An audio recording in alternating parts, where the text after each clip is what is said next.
April 7th. Yet it was the Lord's will to crush him and cause him to suffer. And though the Lord makes his life an offering for sin, he will see his offspring and prolong his days, and the will of the Lord will prosper in his hand.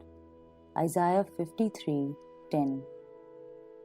The Gospels do not describe Jesus' physical suffering on the cross. Perhaps the writers were aware that the people of their time knew exactly what a crucifixion entailed. For us today, the cross has become such a religious symbol, we lose sight of how horrible it really was.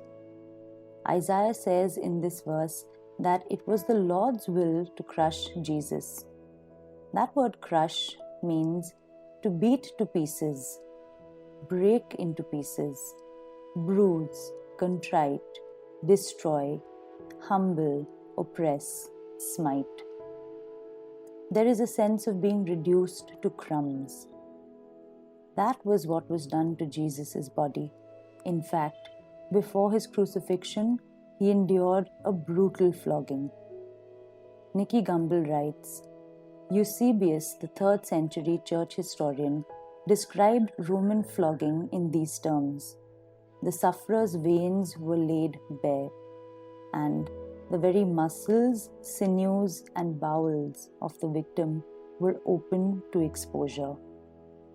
After a flogging that would have killed most men, Jesus was then crucified.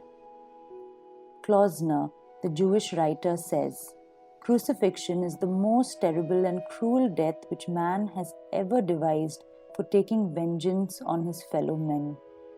Cicero, the Roman scholar, called it the most cruel and the most horrible torture.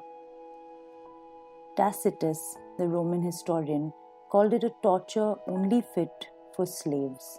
As terribly as Jesus' body was broken, it would seem that his spirit was bruised even more.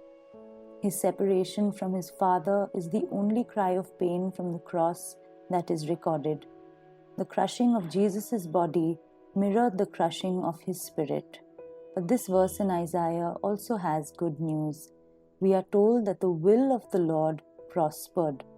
That word means to break out, come mightily, push forward. Praise God for his perfect purposes. For on the cross, the breaking into pieces of Jesus' body and spirit was followed by the breaking out of God's salvation for all mankind. In our own times of being broken, let us trust that breakthrough is also coming.